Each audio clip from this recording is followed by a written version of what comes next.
Hello, and a huge warm welcome back to English Made Easy. I'm Eleanor. And I'm David. It's so good to have you with us.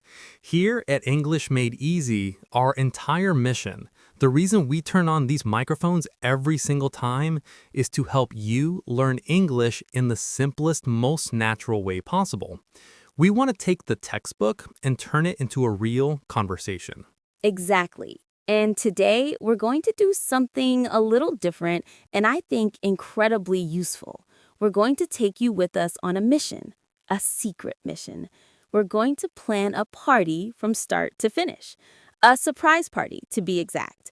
And along the way, we're going to run into all the words, the phrases, the real life situations you would actually face if you were doing this with your friends. This isn't just about memorizing a list of words. Think about it.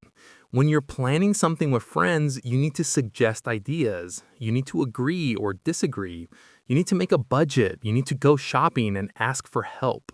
These are the building blocks of real fluent conversation. This is how you start to think in English. You learn to navigate situations, not just sentences. And we promise you, by the end of this, you'll not only understand the words we talk about, but you'll know how to use them. You'll know what they feel like in a sentence. You'll be able to grab them and use them in your own life. So as we go, I want you to do something for us. Say the words out loud with us, even if you're just whispering to yourself on the bus.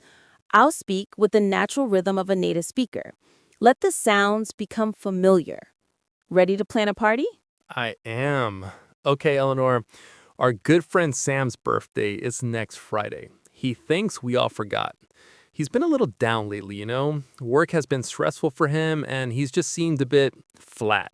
I was thinking we should throw him a surprise party. Oh, David, I love that idea. A surprise party is perfect. And right there, that's our first big phrase, a surprise party. For anyone listening, let's just pause on that. A surprise, as a word, means something you don't expect. So a surprise party is a celebration that the person it's for, we often call them the guest of honor, has no idea is happening. You plan it all in secret. The whole point is to see the look on their face when they walk into a room full of their friends and family yelling, "Surprise!" It's a really fun tradition in American culture. Let's practice saying it. The stress is on the first word and the first syllable of the second word. Repeat after me. Surprise party. Surprise party. Surprise party. Notice how the S in surprise has a Z sound. Surprise. And that T in party is a soft D sound in American English. Party. Surprise party. So if you were to use this in a sentence, you might say to a friend, "We're throwing a surprise party for Maria on Saturday." A synonym, there isn't a perfect one, but you could say a secret celebration. The idea is that it's hidden. The guest of honor, by the way, is just a nice phrase for the person the event is celebrating. They are the guest that receives the honor. This brings up a really important point. If we're going to do this, we have to be extremely careful. We have to keep it under wraps. That's a great idiom.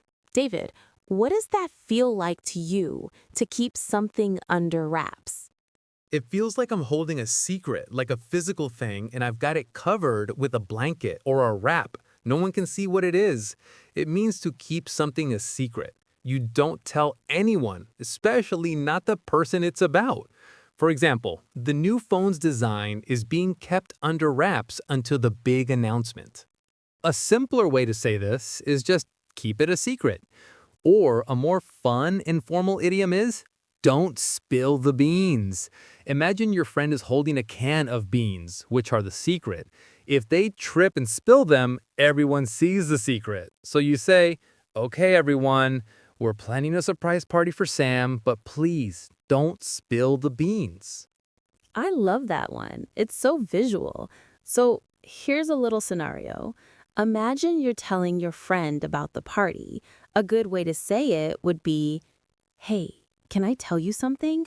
We're planning a surprise party for Sam, but you have to promise to keep it under wraps. A bad example, a way that might get you in trouble, would be yelling across a room, "Hey, are you coming to the surprise party? Don't tell Sam." You're saying the right words, but you are not keeping it under wraps. My practical advice from real life: create a group chat on your phone and name it something boring like project meeting or weekend plans, and do not include the guest of honor. It's the only way. Absolutely. Okay, so we're throwing a surprise party and we're keeping it under wraps. The first step in any party planning is figuring out who to invite. We need to make a guest list. A guest list is simply a list of the people who are invited to an event. Guest list.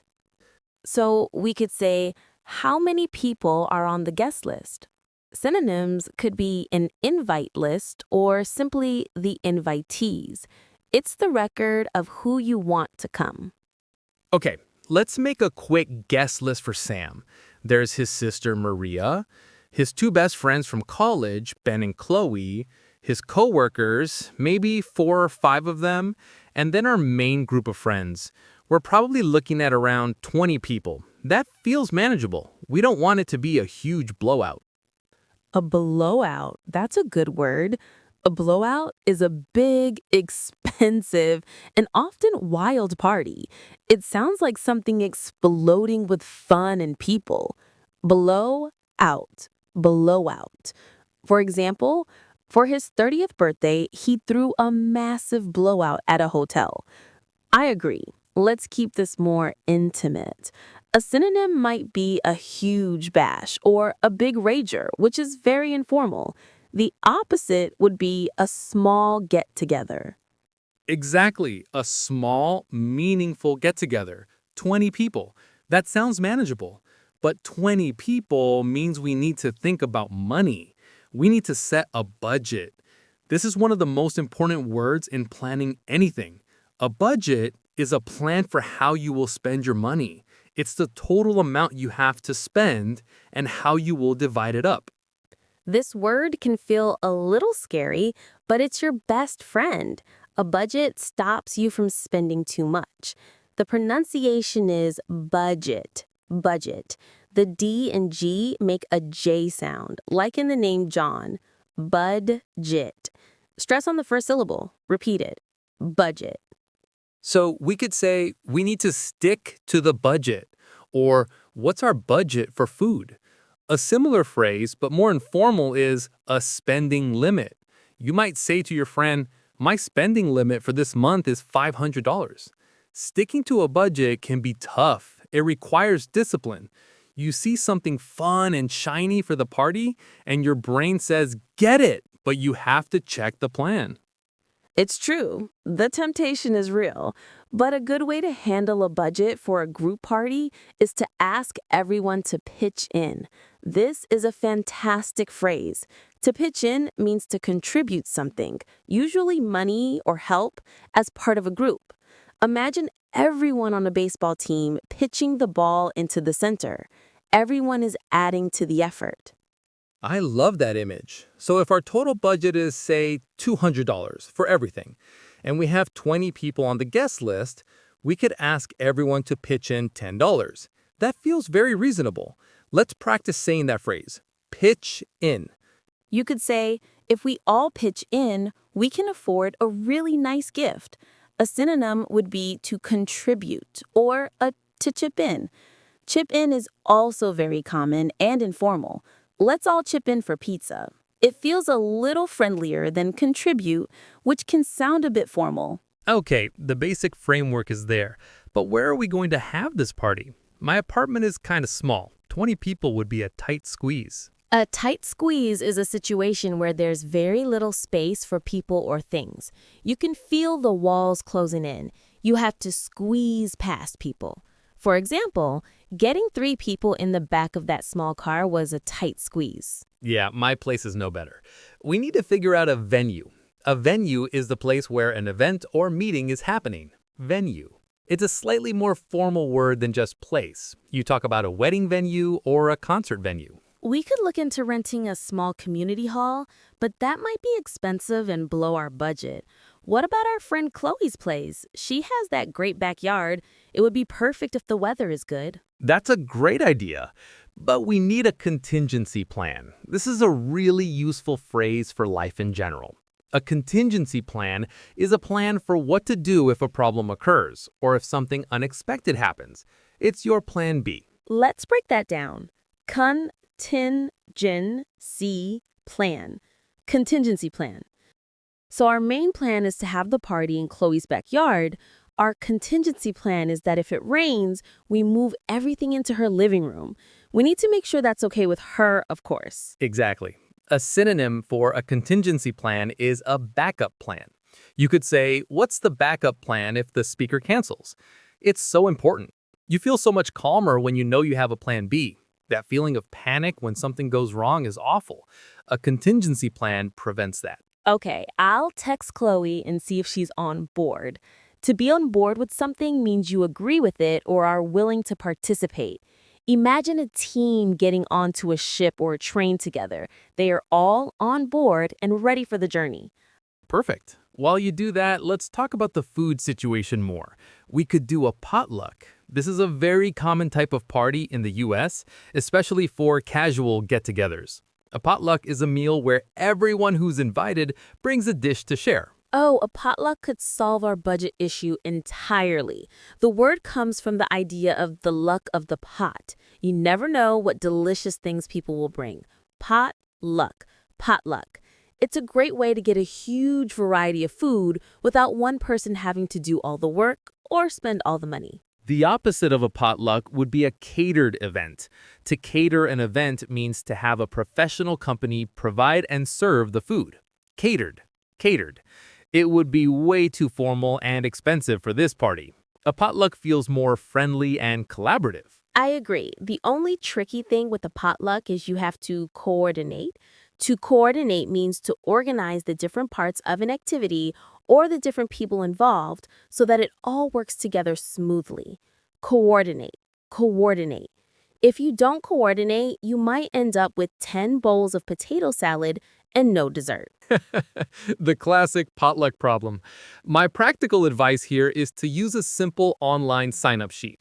We can create categories: appetizer, main dish, side dish, dessert, drinks. Then people can sign up for a category. That way we ensure a balanced meal. It avoids the awkwardness of having to assign dishes to people. That's brilliant. It's organized without being bossy. So our plan is a potluck at Chloe's house with the sign-up sheet to coordinate. Now we need to actually invite people. We should probably send out evites. An evite is just an electronic invitation, usually sent by email or through a special website. It's just E for electronic and vite, short for invitation. Evite. Evites are perfect because you can track the RSVPs. RSVP is an abbreviation from a French phrase, répondez s'il vous plaît, which means please respond. When you see RSVP on an invitation, it means the host needs you to tell them whether you will be attending or not. Even though the letters are French, in English we just say the letters. RSVP.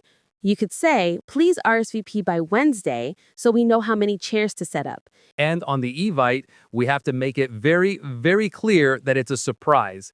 We should put it in big, bold letters at the top. Shush, it's a surprise. We also need to set a deadline for the RSVPs. A deadline is the latest time or date by which something should be completed. Deadline. Deadline. We need to know who's coming so we can plan. Good point. The party is next Friday, so maybe the deadline for the RSVP should be the Tuesday before. That gives us a few days to get a final head count. A head count is simply the number of people present or expected to be present. Head count. Head count. Okay, our master plan is looking solid. We have a venue, pending Chloe's approval, a food plan, potluck, an invitation method, evites, and a way to track who is coming, RSVP with a deadline. I'm feeling much more organized. The initial idea of a party can feel overwhelming. Overwhelming. That's a great word to describe that feeling. When something is overwhelming, it's so great in amount or effect that you feel unable to deal with it. It's too much, overwhelming, overwhelming. The stress is on that whelm syllable. Planning a wedding can be completely overwhelming. But breaking it down into smaller steps makes it feel manageable. And that's a great opposite for overwhelming. Something manageable is something you can deal with or control without difficulty. Manageable. Manageable. Manageable. The project seemed huge, but if we break it into smaller tasks, it's much more manageable. Chloe just texted back. She is totally on board. She said her backyard is perfect and we can use the living room as our contingency plan. She's excited. This is really happening. Fantastic. Okay, now for the fun part and the hard part. Even with the potluck, we need to provide some basic supplies. We need to make a shopping list, a list of everything we need to buy. This is different from a guest list. A guest list is for people. A shopping list is for things. We need decorations, some basic drinks in case people forget, paper goods, and a gift. This is going to be a long list. Let's start with the essentials. For any party, you need some basic supplies. Decorations, for example, things like balloons and streamers. Balloons, I think everyone knows. Those inflatable, colorful decorations. Balloons. Balloons. The stress is on the second syllable, which you hold a little longer. Loons. Balloons. And streamers. What a great word.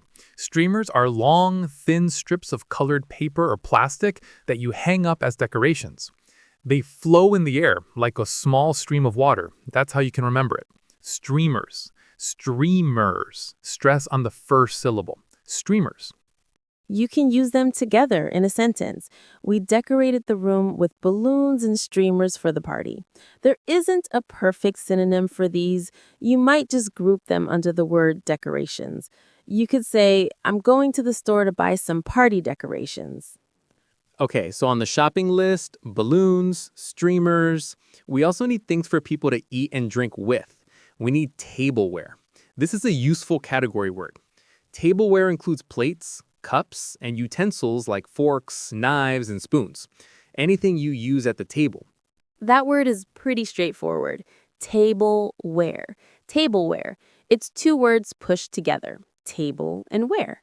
Ware is an older word for goods or products, so it's literally products for the table. For a casual party like this, we'll probably get disposable tableware. This means we can throw it away after the party. It makes cleanup so much easier. The word disposable means something is designed to be used once and then discarded or thrown away. Let's sound that one out. Disposable. Disposable.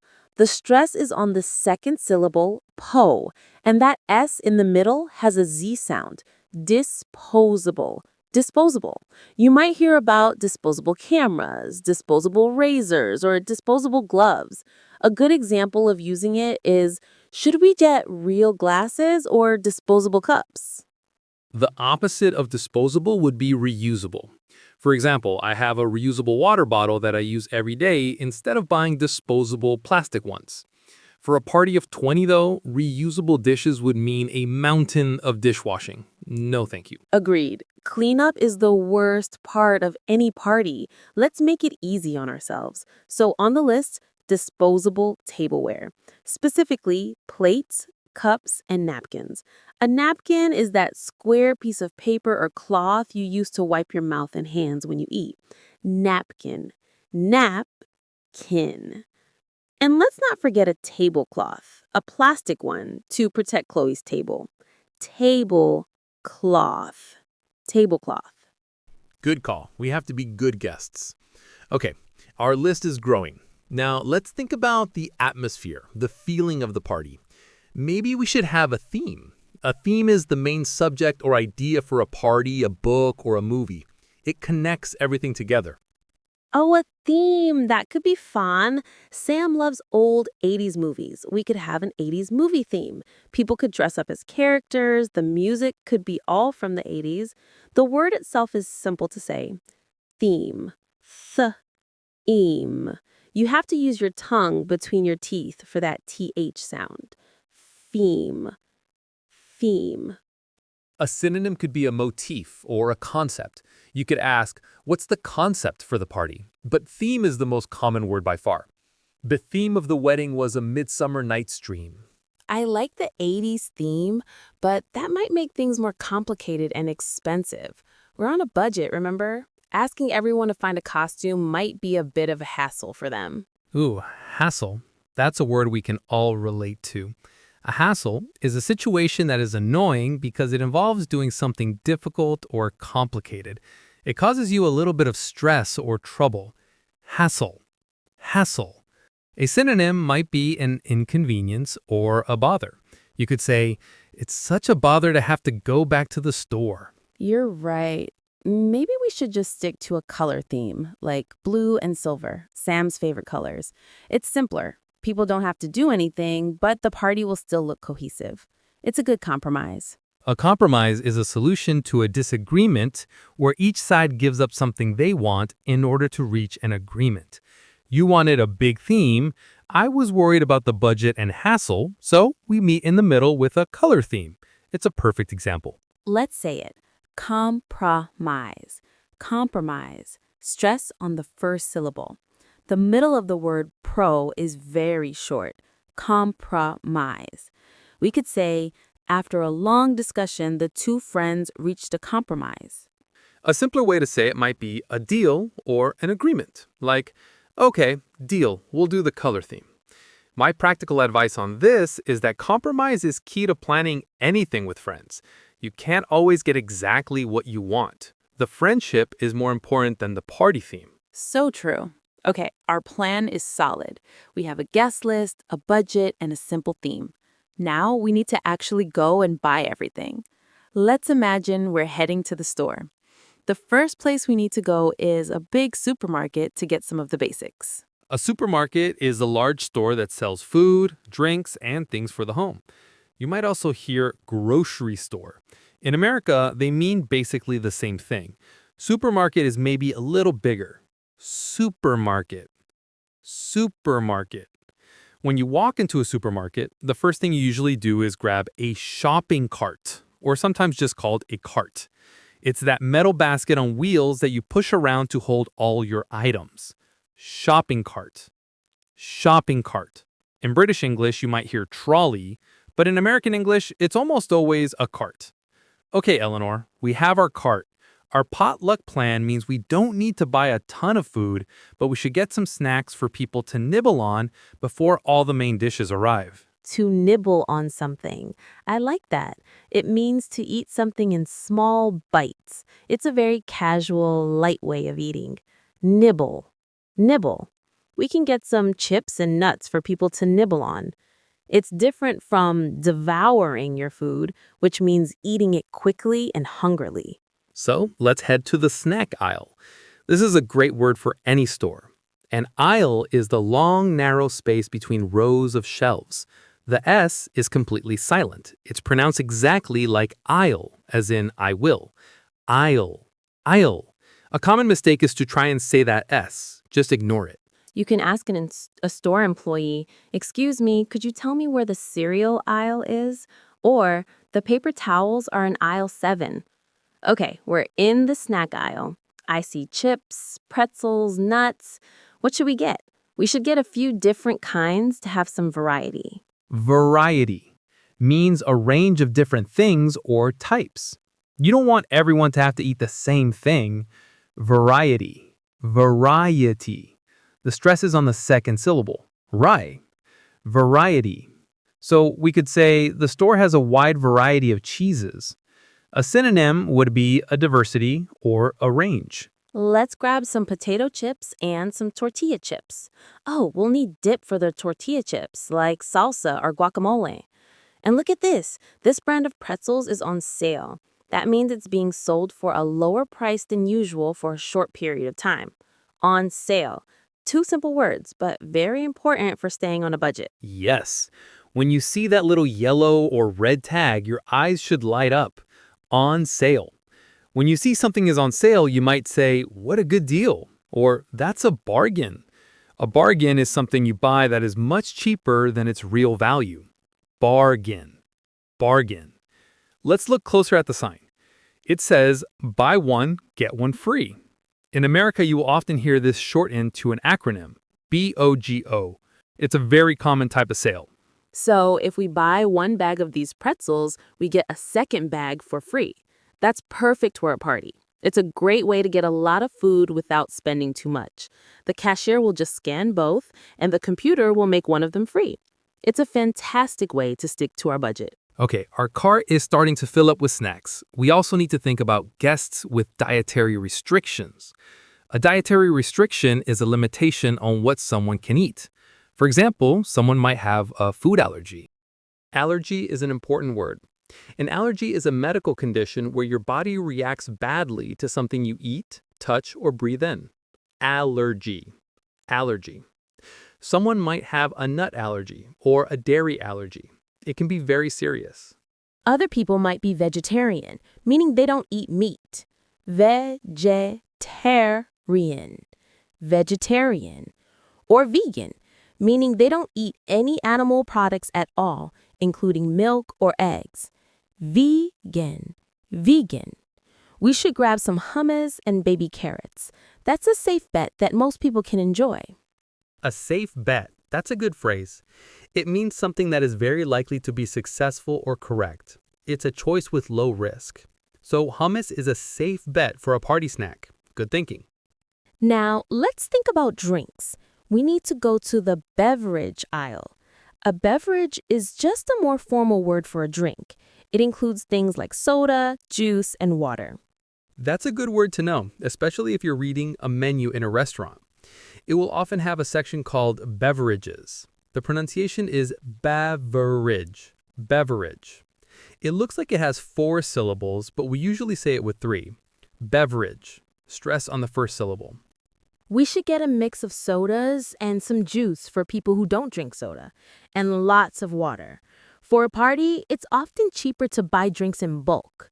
To buy in bulk means to buy a large quantity of something at once, usually for a lower price per item. Exactly. Instead of buying 20 individual bottles of water, we can buy one big pack of 24 bottles. That's buying in bulk. The word is simple. Bulk. B-U-L-K. It rhymes with Hulk. You can use this for lots of things. I buy my toilet paper in bulk because it's cheaper.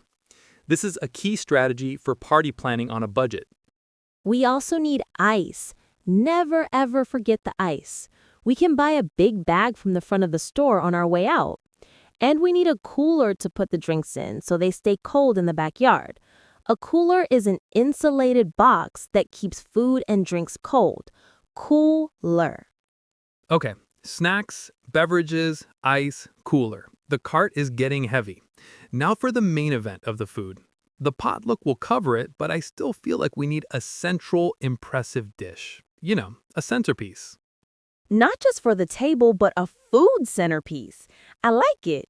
A centerpiece is an object or decoration placed in the center of a table, but you can use the word more broadly for the most important item. Centerpiece. Centerpiece. Ordering pizzas would be way less hassle, but it doesn't feel very special. I agree. What if I make my famous chili? It's easy to make a huge pot of it, people can serve themselves, and it's always a big hit. A hit in this context is something that is very popular and successful. The new song is a huge hit, or my lasagna is always a hit at parties. David, that is a brilliant idea. Your chili is amazing. That would be the perfect centerpiece dish. It's hearty and delicious. Okay, so you handle the chili, the potluck provides the variety, the food plan is officially rock solid. A rock-solid plan is a plan that is extremely strong, reliable, and unlikely to fail, like it's made of solid rock. Awesome! That means we're almost done in the supermarket. We just need to go through the checkout. The checkout is the place in a store, like a counter, where you pay for your goods. You can say, let's go to the checkout now. Or the line at the checkout is really long. Let's say it together. Check out. Checkout. The two words are pushed together with the stress on the first one. When you get to the checkout, you put your items on the conveyor belt. That's the moving black belt that takes your items to the cashier. The cashier is the person whose job it is to take the money and scan your items. The cashier will scan everything and then tell you the total. Let's say our total is $45.50. We can pay with cash or a card. After we pay, they will give us a receipt.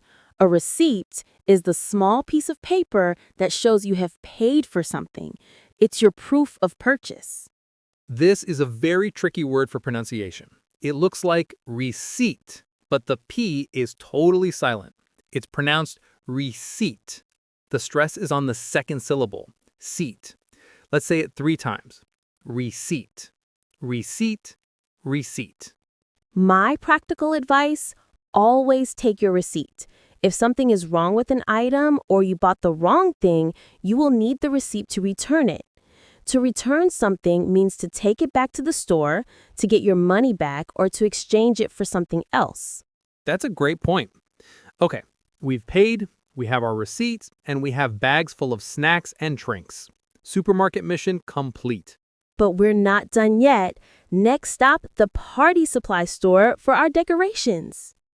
The party supply store is one of my favorite places. It's just full of color and fun. This is where we'll get our blue and silver decorations to match our theme. We have balloons and streamers on our list. What else could add some pizzazz? Ooh, pizzazz. I love that word. It's so fun to say. Pizzazz is a quality of being exciting, attractive, and stylish. It's that extra something that makes things glamorous or fun. It's very informal and energetic. The pronunciation is pizzazz. Pizzazz. The stress is all on that last syllable, zazz. You say it with energy. The room looks nice, but it needs a little more pizzazz. A synonym could be flair or sparkle. How about some confetti? Confetti is tiny pieces of colored paper that people throw at celebrations. That would definitely add some pizzazz. But it's also a huge mess to clean up. Is the pizzazz worth the hassle? That is the great question of party planning. Let's say no to the loose confetti, but maybe we can get confetti balloons. They have the paper sealed inside the balloon so it doesn't go everywhere. That's a good compromise. Oh, and look, they have a big happy birthday banner. A banner is a long piece of cloth or paper with words or a design on it that you hang up. Banner. Banner. Okay, so our decoration list is blue and silver balloons, blue and silver streamers, a happy birthday banner, and those special confetti balloons. I think that's enough to make the place look festive. Festive is a great adjective. It just means cheerful and exciting in a way that's suitable for a festival or a party. Let's say that. Festive. Festive. Stress on the first syllable. You could say, the whole town feels very festive during the holidays. A synonym is celebratory or jolly. I want the ambiance to be just right. The ambiance. That's a lovely word. It's a French word we use in English to describe the character and atmosphere of a place. Ambiance. Ambiance. It feels a little more sophisticated than atmosphere or vibe. Now, while we're here, we should also think about the gift for Sam. We all pitched in, so we have a good budget for one big gift from everyone. It feels more special that way. Do you have any ideas? I was thinking about what he really needs. His old headphones are broken. He complains about them all the time. Maybe we could splurge on a really nice pair of noise-canceling headphones. To splurge on something, that means to spend a lot of money, more than you usually would, on something you don't strictly need, but you really want. It feels luxurious and a little indulgent. Splurge. Splurge. It's a quick syllable. For example, I'm going to splurge on a fancy dinner for my anniversary. Or she splurged on a designer handbag. The opposite would be to save or to be frugal. Since we all pitch thin, we can afford to splurge a little for Sam. It's a special occasion. We're going to an electronics store for that. This is a whole different shopping experience. In an electronics store, you often need help from a salesperson. That's the employee who helps you and has expert knowledge about the products. We need to find someone who can explain the different options. An option is just a choice you can make from a range of possibilities. They will tell us about the features of each pair of headphones. A feature is a specific, important quality or part of a product. For headphones, a feature might be long battery life or being waterproof. We should also ask about the warranty. A warranty is a written guarantee from the company that says they will repair or replace the product if it breaks within a certain period of time. Warranty. Warranty. That's a very practical point. For an expensive item, a good warranty is crucial. We should also do a quick search on our phones for reviews. A review is a report where someone gives their opinion on the quality of a product, a movie, or a service. We want headphones with good reviews. Some of them look really pricey. That's an informal word for expensive. Pricey. Pricey. Wow, that jacket is a little pricey. The opposite is affordable. We need to find one that's a good balance of features and is affordable for our budget. I think that's a fantastic idea. He would be so thrilled. To be thrilled means to be extremely happy and excited about something. You can feel the excitement in your body. Thrilled. Thrilled. That TH sound at the beginning and it ends with the D sound. You could say, I was thrilled to hear your good news. A synonym would be ecstatic or over the moon. It's a very strong emotion. I can just imagine his face. He's going to be so surprised, and then he'll be thrilled with the gift. Once we buy it, we have to remember to ask for a gift receipt. A gift receipt? Yes. This is a special kind of receipt that doesn't show the price. This way, if the gift isn't the right size or color, or if Sam would prefer a different model, he can exchange it without knowing how much we spent. It's a very polite and practical thing to do. Then we'll need to wrap it. We'll need wrapping paper, tape, and maybe a bow to make it look nice. We should also get a card that everyone can sign. We should write something heartfelt in it. Heartfelt means something is very sincere and deeply felt. Heartfelt. Heartfelt. This is all coming together perfectly. But there is one final, crucial element we have forgotten. The most important part of any birthday party. The cake. We forgot the cake. We can't have a party without a cake. We need to go to a bakery. A bakery is a place where bread, cakes, and pastries are made and sold. Bakery. Bakery. Let's head to the bakery down the street. They make the best cakes. When we go in, we'll need to place an order. An order is a request to make, supply, or send something. When you're at a restaurant, you place your order with the waiter. Here, we'll place an order for a cake. We'll need to talk to the baker and tell him what we want. We'll say, "We'd like to order a birthday cake for this Friday." They'll probably ask us a few questions. What size? What flavor? What do you want written on it? For the flavor, we should get chocolate. That's a no-brainer. A no-brainer is an informal phrase for a decision or a question that is so easy you don't need to think about it at all. It takes no brain power to figure it out. Sam loves chocolate, so yes, that's a no-brainer. Let's practice saying that. No-brainer. No-brainer. The stress is on brain. It's a fun, confident phrase to use. Should we take a taxi in the rain? It's a no-brainer. And for the writing on the cake, we should keep it simple. Just happy birthday, Sam. We'll need to make sure they spell his name correctly. Then we will have to pay a deposit. A deposit is a sum of money that you pay in advance as part of a total payment for something to show that you are serious about buying it. Right. So if the cake costs $50, they might ask for a $20 deposit today. Then when we pick up the cake on Friday, we pay the remaining $30. The word is deposit. Deposit. The S has a Z sound. Stress on the second syllable. Deposit. Okay, let's review our entire plan. It feels like we've accomplished so much. We have a guest list and everyone knows to keep it under wraps.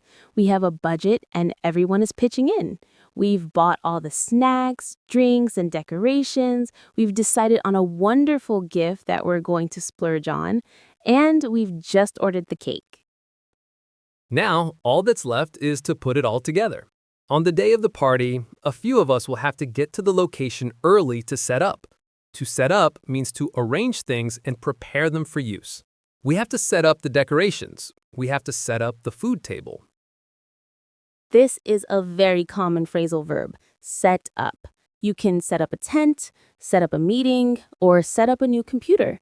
It's all about preparation. Let's get there an hour early to set up. We should probably delegate tasks. To delegate means to give a particular job or responsibility to someone else so that they do it for you. That's a smart move. If we try to do everything ourselves, we'll be too stressed. We can ask Ben to be in charge of the music, and Maria can handle the drink station. That way, the work is shared. We need a good playlist, by the way. A playlist is a list of songs selected to be played in a particular order. The most important part of the setup is coordinating the surprise. We need a plan. One person needs to be in charge of bringing Sam to the party. They have to come up with a pretext. A pretext is a false reason you give for doing something to hide your real reason. That's a brilliant word for the situation. Pretext. Pretext. For example, I could call Sam and say, "Hey, my car broke down. Can you give me a ride to my friend's house?" That's the pretext. The real reason is to get him to the party location. A synonym could be an excuse or a cover story. So, you'll bring him. Everyone else has to be at the location hiding. The lights will be off. The moment you open the door and flick on the lights, that's our cue. A cue is a signal for someone to do something. Our cue is the lights turning on. Q. C-U-E. It sounds exactly like the letter Q and the word queue, a line of people. When we get the cue, we all jump out and yell surprise at the top of our lungs. Sometimes things don't go according to plan. We might be running behind schedule. This phrase means you are late or moving more slowly than planned. I hope not. We need to be ready. The whole success of a surprise party hinges on that one moment. To hinge on something means to depend completely on it. The success of the party hinges on the surprise working. Just like a door hinges on its hinges to open and close. Hinge on. It's a great visual phrase. The future of the company hinges on this new product. It shows that something is critically important. Okay, I can see it now. The moment happens, Sam is totally speechless. Speechless. Unable to speak because you are so amazed or shocked. Speechless. That's the goal. Then, after the big shock, he'll probably feel a little overwhelmed, in a good way, and hopefully very touched. To be touched means you feel a strong emotion of gratitude or sympathy. It's like something has gently reached out and touched your heart. I was so touched by your thoughtful gift. And then the party begins. People will start to mingle. To mingle means to move around and talk to different people at a social event. Mingle. It's the main activity at most parties. At the beginning of a party, sometimes you need an icebreaker. An icebreaker is a short game or activity used to help people who don't know each other to feel more comfortable. It breaks the ice of social awkwardness. Icebreaker. Later in the evening, someone, probably his sister Maria, will make a toast. A toast is when you raise your glass and ask everyone to drink in honor of a person or to celebrate something. You say a few nice words and then everyone raises their glass and says, "Cheers," and you clink glasses. The party will be in full swing. This idiom means that an event is at its busiest or most active point. You can feel the energy in the room. People will let loose, which means to relax and behave in a free and uninhibited way. They might even hit the dance floor. It will be a great chance for Sam to catch up with old friends. This phrasal verb means to talk to someone you haven't seen for a while and find out their news. And people will reminisce. To reminisce means to talk or write about past experiences that you remember with pleasure. Reminisce. And then the big moment with the cake. Everyone will gather around. We'll bring out the cake with the candles lit. We'll all sing happy birthday. It can be a little embarrassing for the birthday person, but it's a tradition. Before he blows out the candles, he has to make a wish. Then we cut the cake and everyone gets a slice. After that, the party will start to wind down. This means to gradually become less active and end. People will start to say their goodbyes, and then the aftermath, the cleanup. The room will be a mess. We'll all have to help Chloe tidy up. We'll pack up the leftovers, that's the food that hasn't been eaten, and take out the trash. But as we're doing it, we'll be able to recap the night. To recap is to repeat the main points of something that has been said or that has happened. We'll talk about how surprised Sam was, how much fun everyone had. We'll decide it was a huge success. All our planning, all the running around, all the secret conversations, it will all be worth it. To be worth it means that something is good, useful, or enjoyable enough to justify the cost or effort involved. That's the perfect phrase to end on. Worth it. After a long, difficult hike, you get to the top of the mountain, you see the beautiful view, and you think, this was worth it. After studying for months for a test, you get a great score, and you know it was worth it. I have a feeling this party for Sam is going to be more than worth it. It's going to be a memory he will cherish. To cherish something means to protect and care for it lovingly, to keep a happy thought or memory in your mind for a long time. Cherish. I think so too. We've gone from a simple idea to a complete plan, and we've learned so much language along the way. We've covered everything from budgeting to shopping to idioms about secrets and the vocabulary of celebration. It feels like we're really ready. So that's the shopping and the big picture planning done. But a plan is just a collection of ideas until you start putting it into action. And the very first action we need to take is to actually invite these people. We need to write the evite. Yes, the official communication. This is such a critical step. We need to be clear, we need to be exciting, but most importantly, we need to be secretive. Let's sit down and draft the invitation right now. Okay, let's do it. And that word draft is a great starting point for us. To draft something means to write a first version of a letter, a document, a speech, anything. It's not the final perfect version. It's the rough idea that you can then improve. Exactly. The pronunciation is simple, one syllable. Draft. Draft. It rhymes with laughed or graft. You can say, I'm going to draft an email to my boss, or this is just the first draft of my essay. A synonym would be a rough copy or an outline. The opposite is the final version. So, when we're writing this first draft, we need to think about the wording. The wording is simply the way you choose to express something, the specific words you use. Wording, wording. The wording on this sign is very confusing. We need our wording to be perfect. We do. It has to have an enthusiastic tone. The tone is the general feeling or attitude of a piece of writing. And enthusiastic means showing a lot of excitement and eager interest. Enthusiastic. Enthusiastic. The main stress is on that fourth syllable, ass. She has a very positive and enthusiastic attitude. Okay, so an enthusiastic tone, careful wording. What about the subject line of the Evite? We can't just write Sam's surprise party. That's too risky. What if he sees the notification on someone's phone? That's a huge risk. We need to be more subtle. Subtle means not obvious, loud, or direct. It's clever and indirect. The B is silent. Subtle. Subtle. There was a subtle change in her expression. The opposite would be blatant or obvious. So, a subtle subject line. How about something like, "You're invited"? It's a bit boring. Or, "A top secret mission." That might be too dramatic and make people ask questions. I think we should go with something simple and fun like shindig alert. A shindig is a very informal, fun word for a lively party. Shindig. Shindig. It's a bit old fashioned, but in a charming way.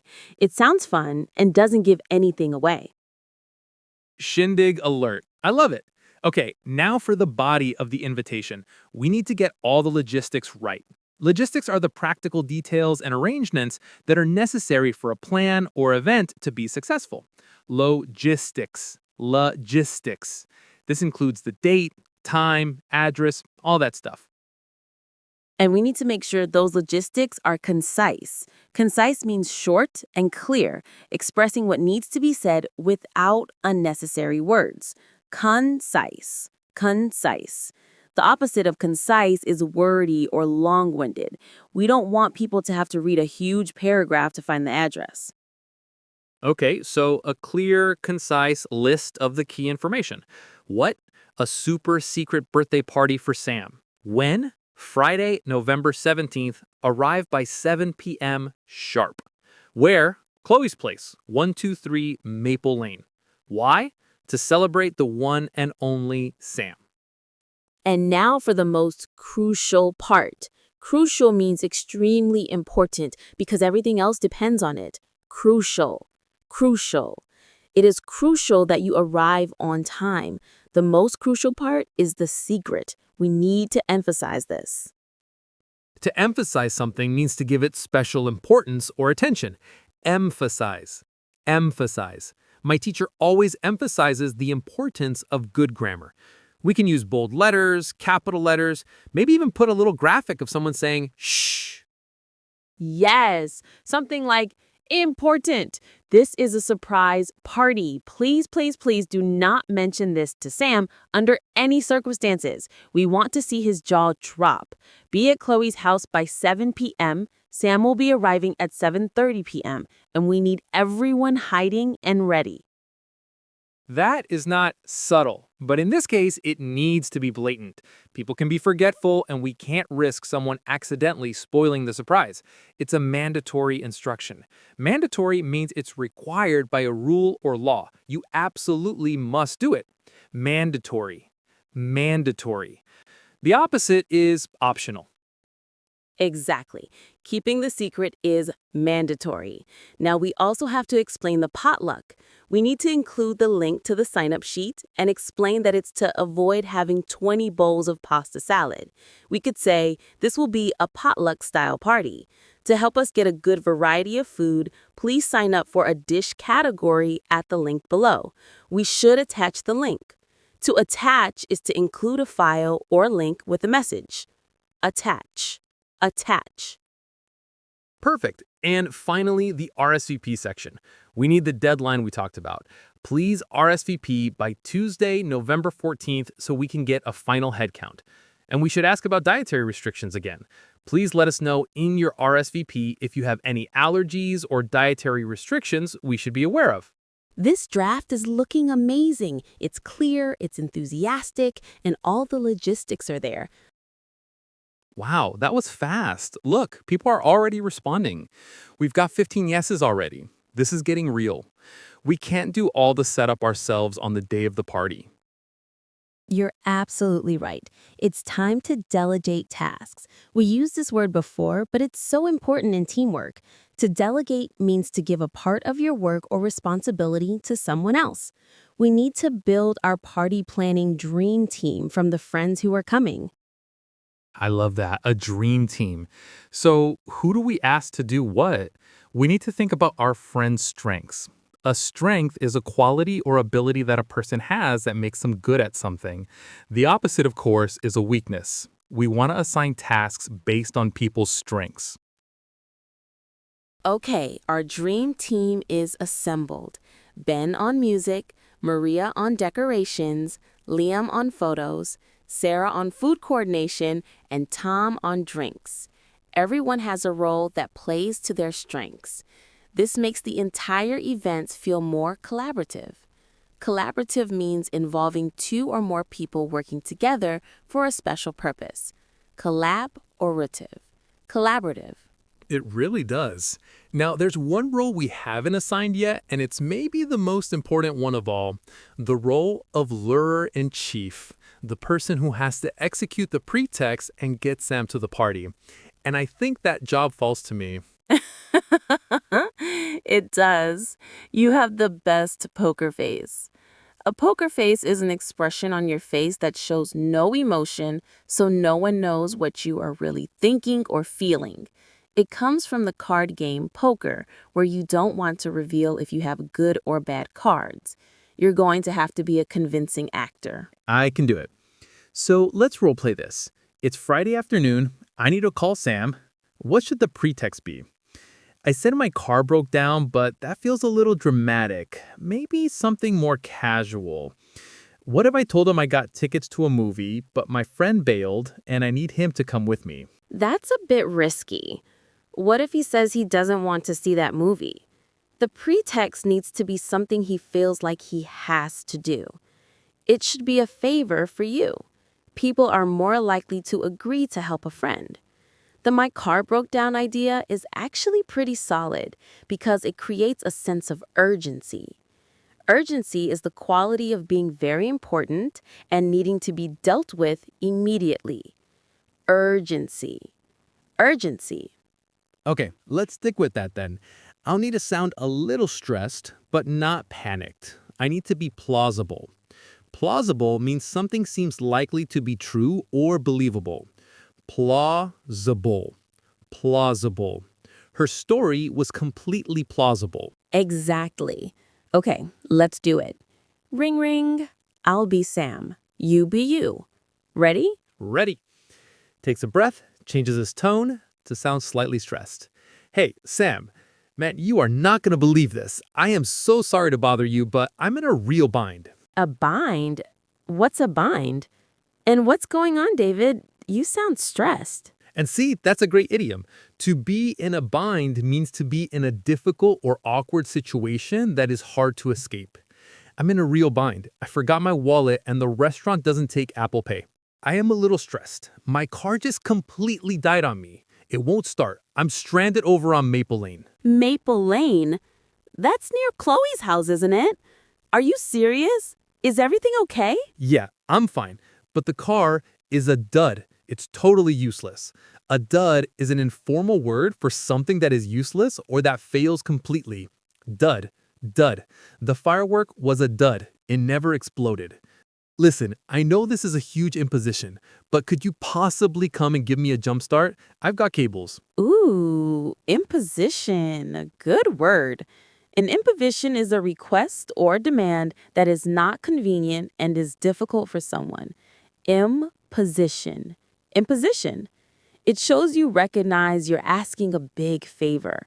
As Sam, no, man, of course it's not an imposition. Where are you exactly? I'll head over now. Oh, you're a lifesaver. Seriously. I'm right in front of 123 Maple Lane, the house with the big oak tree. Just pull up behind me when you get here. Okay, I'm leaving now. Should take me about 20 minutes. Hang tight.